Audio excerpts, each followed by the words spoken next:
Hi everyone, it's Katya. Welcome back to my YouTube channel.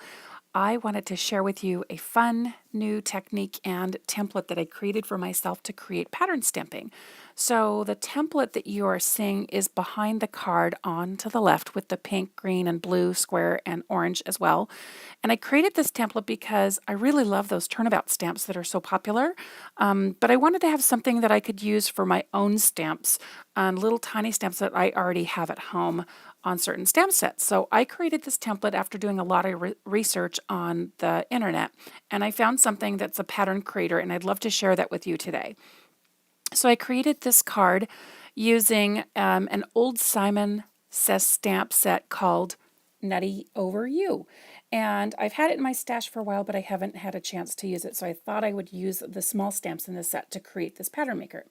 So what I did was I went online and I found this, I just researched how to create pattern stamps with nothing that overlaps. And I came up with a tool that I saw online, and because I didn't want to download the template, I just created my own because I don't know if it's copyrighted and I don't want to do that. So I created my own template using my own colors, and they're all in 4 quadrants, and each one of those squares with a number in it is 1 inch by 1 inch square. And using a software template that I have, or software that I have, I just created the template and created all those boxes together. So you can see each one of those squares is 1 inch square, and the whole pattern makes up a total of 6 inches in a square. So what I'm doing is positioning the tiny stamps in the orientation that the numbers sit. So if you see, each one of those numbers is circled in a certain pattern, and when you place your images on those particular circles in each one of the quadrants, they just won't overlap when you stamp. So the reason you turn the stamp over and you orient them a certain way is because it gives a visual interest by not having your stamps go in all the same direction. I hope that makes sense. So the trick is to make sure that you put the stamps in the square, and you're basically just putting them in the square with the circle in them for certain positions. So like you can see here, I'm actually putting 2 stamps in the same square. As long as they don't overlap that square, then they aren't going to overlap with the next image that's in the adjoining, or the adjoining space in the next quadrant color. So it's kind of complicated, but once you see how I have them all positioned with the clear stamps, you will see that when I rotate it, they don't overlap. So I made sure that the door was positioned so that the word says clear, because that's how the stamp positioner works. So you have a clear, and then you have the rubber-based stamps.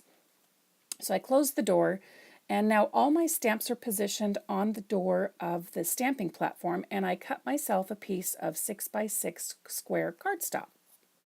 So I pulled out the template because you won't need that once the stamps are all positioned. And what's helpful but not necessary is to mark numbers 1 through 4 so you know which way to turn your paper.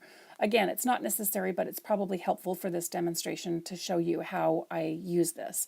So using some Distress Oxide ink, this first one you can see is Candied Apple, I put the pattern paper back in, or the paper back into the position number 1, so you can see that top left-hand corner, and I stamped that down.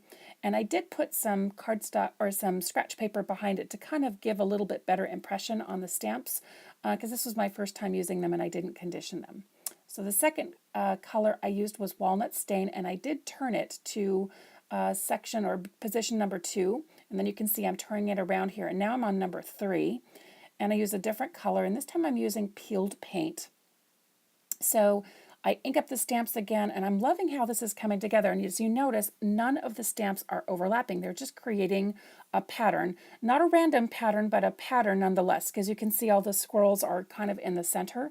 And when I put that last color down, when I flip this over and I go to section number 4, or position number 4, you'll see that the last color will actually create more of a filled pattern, which I think is kind of cool. So I'm using Spiced Marmalade here. And I wind up stamping the Spice Marmalade a couple of times because the scratch paper that I have in the stamp positioner to kind of give a little height and some cushion underneath was not thick enough. So next time I will definitely use some craft foam. I think that would help lend to give better stamp impressions with the ink pad as well too. So did this one more time. Pushed it down in certain stamp areas that were not cleanly stamped. But look at that pattern. I think that's so cool. I love it. So here I am doing a different color combo, and I did get some black ink on my stamps, but I thought, I'm just going to go with it to kind of see how it turns out, and it turned out a little rustic. I didn't actually wind up making a card with this one, but I liked the first one that I did, so I kept that one and cut that down on a card panel. I also used a quickie glue pen and marked up certain positions of the stamps just because they kind of looked a little rustic to me. And I put some gold embossing powder on them and hit it with my heat tool. And this is the end result of the card. And I really think the card turned out cute. And I cut the panel down to size so you can see where cut it down to size, but you can see where the gold embossing powder is. And then I put a sentiment on the front and used some hearts and scattered some gold dots everywhere with my quickie glue pen as well, and hit it with some embossing powder and my heat gun. And I think it turned out great. I would love to know what you guys think of this pattern maker. Would you use something like this, or do you just randomly stamp your own patterns? Anyway, that is it for me. I hope you guys have a great crafty day, and I will chat with you soon. If you did like this video, please give it a thumbs up and consider subscribing. Thank you so much. Ciao for now. Bye.